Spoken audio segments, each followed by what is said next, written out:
नमस्कार, मैं अजय प्रताप। आप देख रहे हैं न्यूज़ ऑफ फतेहपुर। आइए रुक करते हैं खबरों की ओर। 2022 विधानसभा चुनाव में नामांकन प्रक्रिया के चौथे दिन आज जनपद फतेहपुर में सदर विधानसभा से बसपा प्रत्याशी अयूब अहमद ने पर्चा दाखिल किया। वहीं भाजपा प्रत्याशी कृष्णा पासवान ने भी पर्चा दाखिल कर भरी हुंकार। इसी क्रम में बिंदकी विधानसभा क्षेत्र से कांग्रेस प्रत्याशी अभिमन्यु सिंह ने किया नामांकन, तो वहीं हुसैनगंज विधानसभा क्षेत्र से कांग्रेस प्रत्याशी शिवाकांत तिवारी ने पर्चा दाखिल किया। सदर विधानसभा क्षेत्र से भारतीय चेतना पार्टी से प्रत्याशी रत्ना सिंह चौहान ने किया नामांकन। रिपोर्ट प्रवीण कुमार के साथ। किस एजेंडे के साथ आप जनता की समस्या तो बहुत सी हैं। पशु चर रहे हैं, खेत, गुंडागर्दी, माम लॉन्चिंग भी हो रही है। एक समस्या है, एजेंडे विकास नाम की चीज़ नहीं है।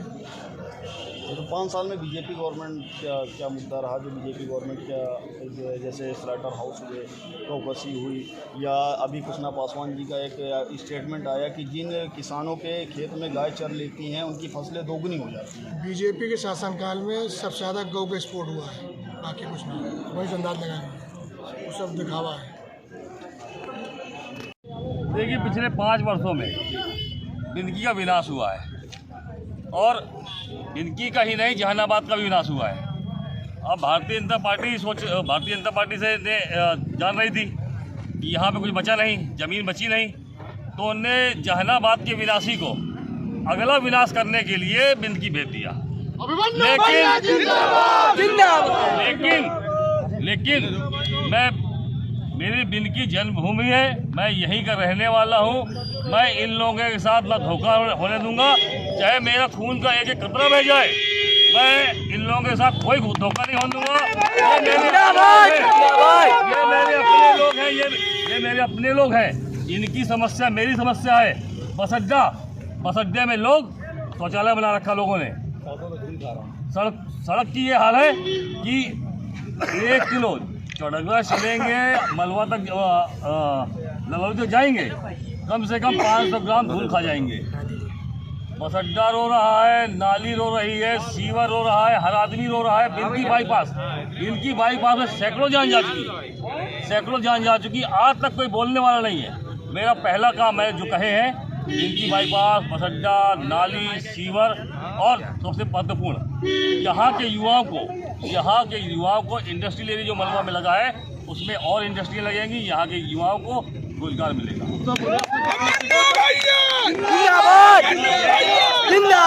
ये देखिए, हमको बिंदकी के लिए भेजा गया है उत्तर प्रदेश के विषय हमारे राष्ट्रीय नेताओं का।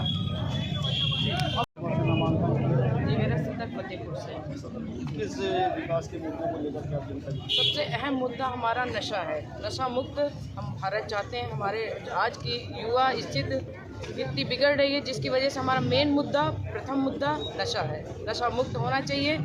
अन्य पार्टियों से निवेदन किया गया, नहीं किया गया, तत्पश्चात हमें अपनी पार्टी लानी पड़ी। हर बार प्रत्याशी खड़े होते हैं और हम परिवर्तन निश्चित रूप से लाएंगे। नहीं, नशा मुक्त के लिए तो मोहनलालगंज के सांसद कौशल किशोर जी अभियान चला रहे हैं। वो अभियान चलाना एक अलग बात है, लेकिन लोगों को जागरूक करना, लोगों का ब्रेन वॉश करना, लोगों को मानसिक रूप से बताना कि आप क्या कर रहे हो क्या नहीं। एक अभियान चलाना तो कोई भी चला देगा, हमारे प्रधानमंत्री जी भी चलाते हैं, लेकिन ऐसे नशा नहीं छूटता ना जब तक उन पे पाबंदियां नहीं लगाई जाएंगी, जब तक हम उनमें संघर्ष नहीं करेंगे, हम उन ठेकों को रोकेंगे नहीं।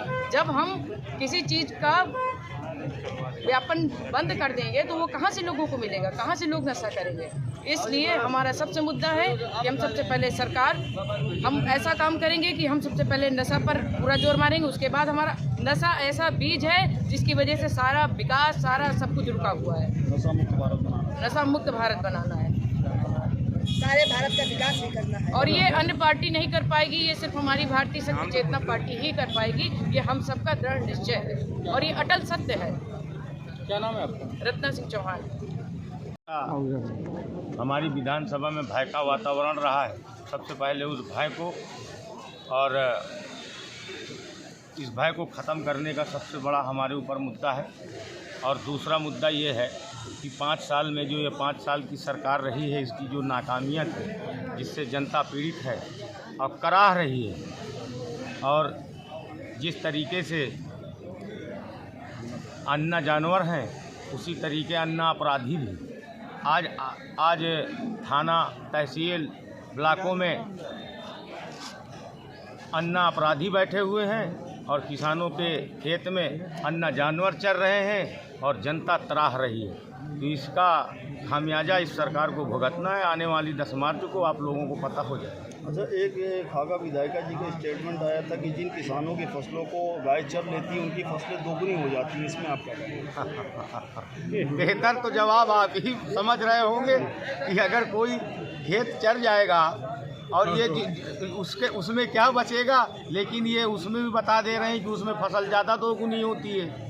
तो अब ये इनकी विचारधारा है, लेकिन ये आपको ये नहीं बताएंगे कि इनके बनाए हुए गौशालों में गाय किस तरीके मर रही है। गाय नहीं, ये गौ माता को बढ़ाने की बात कर रहे थे, गौ माताओं की सुरक्षा की बात कर रहे थे और अपने गौशालाओं में उनको बंधक बना दिया। गौ माताओं को बंधक बना दिया, उनकी व्यवस्था न करके बल्कि गौ माताओं को बंधक बना दिया। आज इस कड़ाके की ठंड में आज वो किस तरीके मर रही, शायद अगर मीडिया बंधु, कोई चैनल वाला या कोई पत्रकार बंधु उस खबर को छाप दे या प्रिंट मीडिया, इलेक्ट्रॉनिक मीडिया अगर अपने चैनलों पे चला दे, तो मैं आप ही से कहता हूँ कि शायद आप मेरी बाइट न बनाते हुए बल्कि आप जेल में बैठे रहेंगे या किसी थाने में बैठे रहेंगे। उत्तर प्रदेश में बीएसपी की कितनी सीटें आ रही? फुल बहुमत से सरकार बन रही है। सर्वजन सुखाय, सर्वजन हिताय, सर्वजन सुखाय का नारा है और जिस तरीके से जनता पीड़ित है, दोनों सरकारों को देख चुकी है, उसमें कोई गुंजाइश नहीं। बहन जी की फुल बहुमत से सरकार आ रही है। बीएसपी की अगर सरकार बनती है तो ये जो भ्रष्टाचार का गा रहे थे और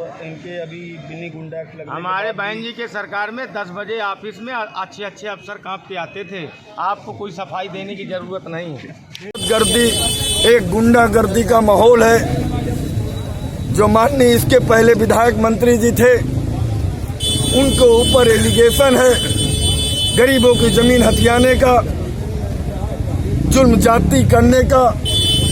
उस क्षेत्र के गरीब जनता, किसान, मजदूर, युवा, महिलाएं वो एक विकल्प के तौर पर शिवाकांत तिवारी को देख रही हैं। उनका एक आस है।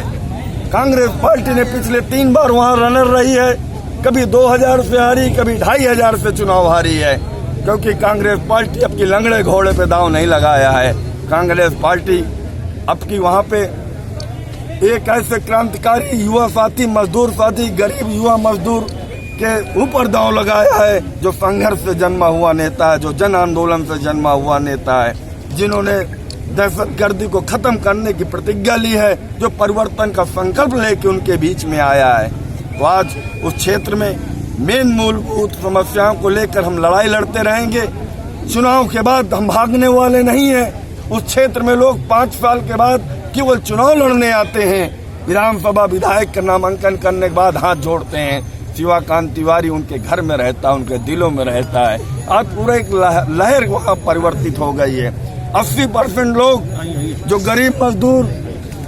गरीब मजदूर किसान, जो को एक विश्वास है शिवाकांत तिवारी के ऊपर, 20% के लोग जो जमीनों की दलाली करते हैं, थानों की दलाली करते हैं, हमारे समाज के विभीषण है, जिनको एक कोई अस्तित्व नहीं है, वो जाके उनके माथा टेक काम करते हैं। वो लोग को हमको नहीं चाहिए। वो लोग, हम उनसे समझौता नहीं कर सकते।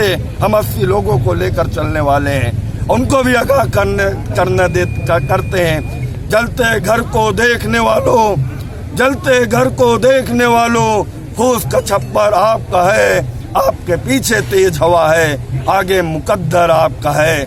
उसके कत्ल पे मैं चुप था, अब मेरा नंबर आया है। मेरे कत्ल पे तुम चुप हो तो विभीषणो, अगला नंबर आपका है, अगला नंबर आपका है।